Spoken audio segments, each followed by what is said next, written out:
a free kick.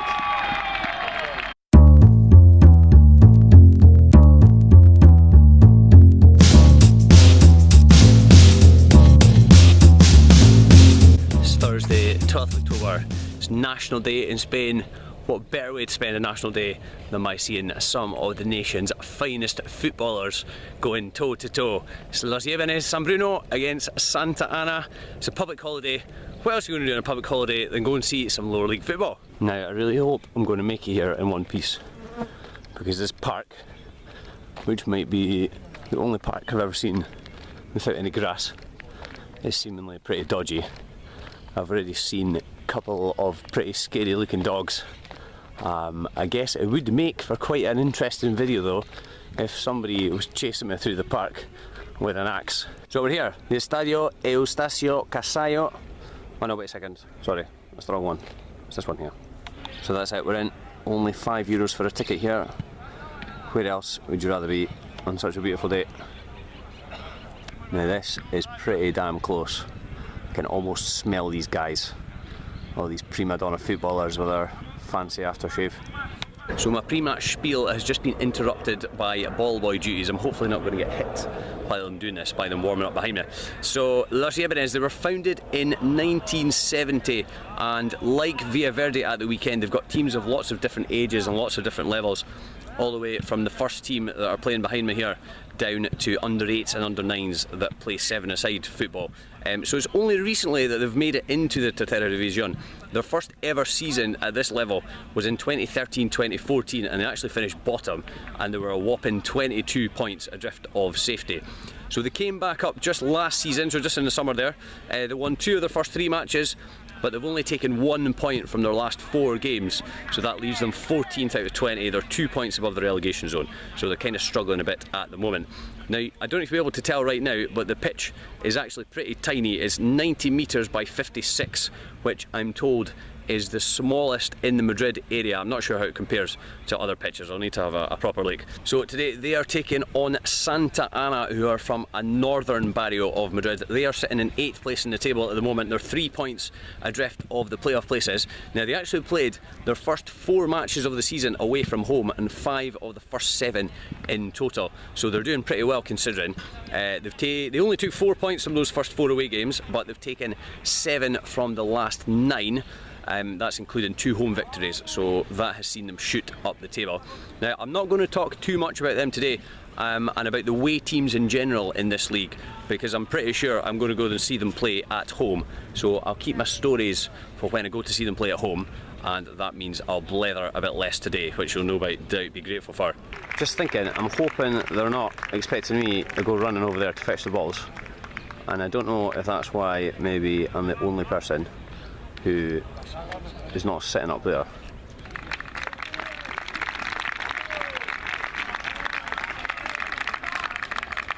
I know that you'll all be well aware of this, but just in case, Los Yébenes are playing in the yellow and red stripes, and Santa Ana in blue.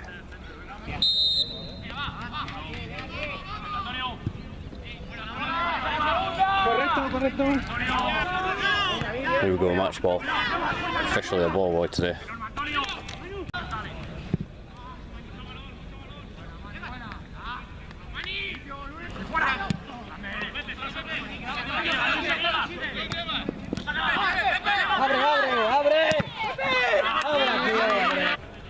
Turns out there is a ball boy. Just couldn't get the ball off it.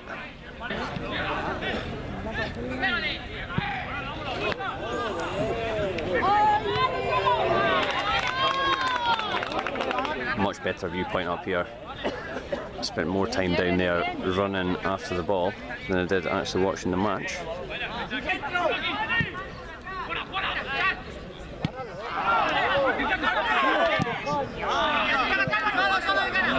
Oh, that was a weird bounce.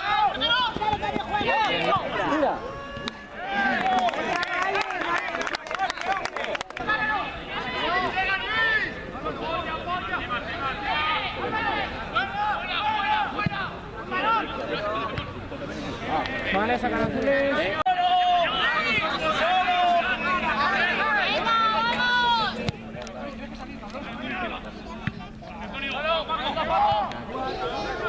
Lino, out the way.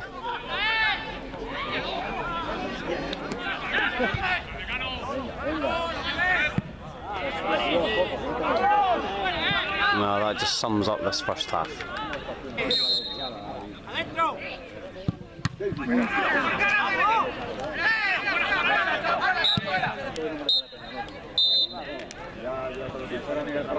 Right, that might be the scrappiest, most frantic first half of football I've ever seen, and I've watched a lot of Scottish football. I mentioned earlier that the pitch is pretty tiny, and I don't know if that's playing a part, but there's just absolutely no space whatsoever for any of the players on either side. Whenever they get the ball, there's one of the opposition players right on top of them, and I don't think between them they've managed to put together more than 5 passes along the ground. So yeah, I don't know if one of the managers wants to take a bit of a gamble and try and make the pitch a bit bigger, get the wide players right out on the touch lines to create a bit of space, but unless they do that, I can't really see anything changing. There have not really been too many efforts on goal, 1 or 2 from distance that the keeper saved pretty comfortably.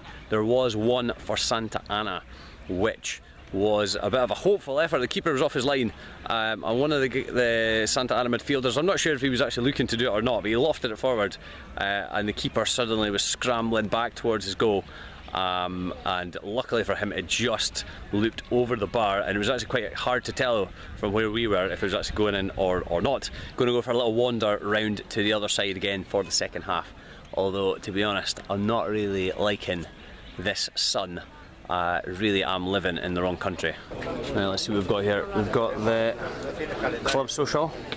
Sorry, that's Spanish. Club Social, Social Club. Love, which is basically a bar. I love that they've got these little bars in these little grounds. A bit further down, got the dressing rooms. If we go down a bit faster, you'll see árbitros, referees, vestuario E. Vestuario is dressing room in Spanish. You can learn Spanish on this channel, as well as watch some top quality football.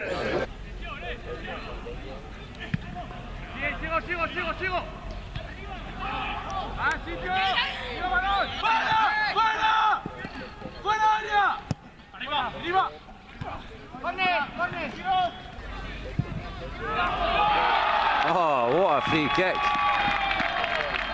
Beautiful. Only bit of quality I've seen in this game so far, but it's worth the wait.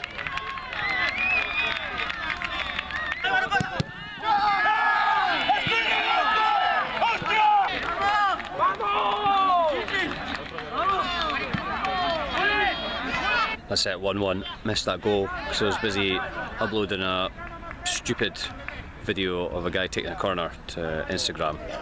Not sure it was worth it. Anyway, much livelier second half though, much better.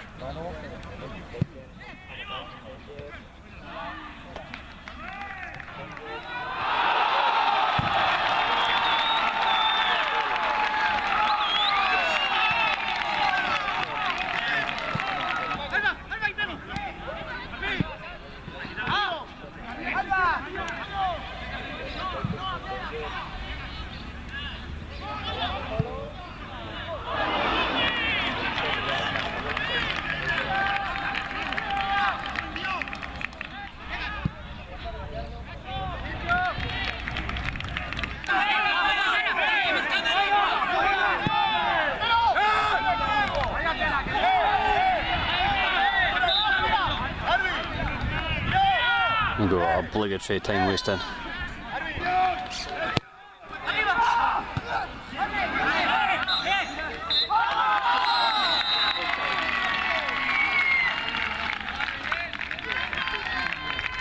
So that's it guys, full time 2-1 to Los Yébenes, and the second half I have to say it was about 1,000 times better than the first half. As I said, in the first half I think things were really scrappy. The players on both sides, as soon as we were getting the ball, they were just punting it forward without giving any thought whatsoever. But they were much more composed in the second half, and that goes for both teams. Strangely enough, I think the visitors Santa Ana were actually a little bit better on the ball, and they actually played with a bit more intelligence, and they got in behind the Yébenes defence a few times, but they weren't quite able to take advantage, and in fact it was Los Yébenes who ended up taking the points. As you'll have seen with the 2 goals, they were both cracking finishes, especially the first goal, the free kick, which as I said you will have seen on camera. and that ended their 4-match on a winless run. Now, I did think I actually recorded this bit before, but lo and behold, the file has mysteriously disappeared from my camera. So Los Yébenes, if you want to go and see them play, they play in the Aluche barrio, the Aluche neighbourhood, which is in the Latina district, which is in the southwest of Madrid. If you kind of head towards the old Atletico Madrid stadium in the Vicente Calderón from the city centre and basically just keep going in that direction, then you'll eventually end up here. Now, it's actually one of the biggest barrios in Madrid, and if you want to get there from the city centre, or if you want to get there in general, you can either take Metro Line 5 and get off at Metro Stop Carabanchel, I think is the closest one, or Vista Alegre, or alternatively you can get Metro Line 6 and get off at Carpetana, and then you'll take a walk through the dodgy park that I mentioned, and in total it will probably take you between 35 and 45 minutes from the city centre. So the stadium, and I use the term stadium pretty loosely, is very easy to find once you get into the park. Now, I actually mentioned to my girlfriend this morning that I was going here, and she actually used to work very close to the stadium, and she actually couldn't quite believe that I was going to a league game, and even in the 3rd division, at this particular place. Now, the ground, it's pretty unspectacular, but it definitely has a lot of personality and quite a lot of charm.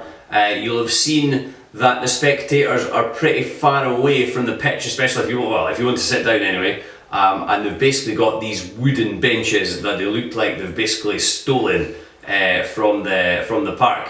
So most of the fans were sitting up there. I think was one of the few who actually ventured down towards the pitch. But you know, it's a very memorable place. It's maybe not, as I said, maybe not the most glamorous, definitely not the most glamorous, but it's one that I will definitely remember in any case. So, quiz question time, and I know I've not given you very much time to get your answers in from the previous video, but what are you going to do? So the question from the previous video was, what were the 9 stadiums in Spain that have a capacity of over 50,000? I couldn't remember this off the top of my head, so I've written it down. We've got the Camp Nou in Barcelona, we've got the Estadio Santiago Bernabéu in Madrid, Real Madrid's ground obviously, the Wanda Metropolitano from Atletico Madrid, the Benito Villamarín from Real Betis, the Olympic Stadium in Seville, and the Olympic Stadium in Barcelona, which maybe were 2 that might be a little bit more difficult to get.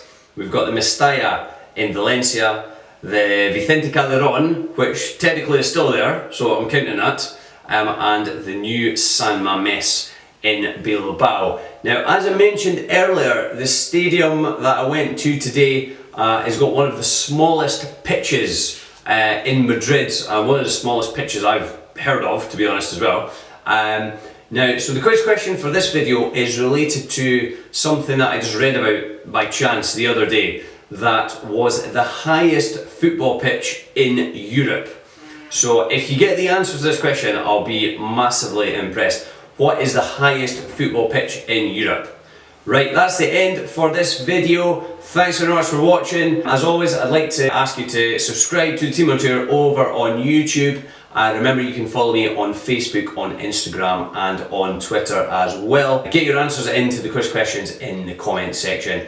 The weekend is coming up very, very soon, so that means I'll probably have another video coming up for you at my usual time on Tuesday. So I will see you then.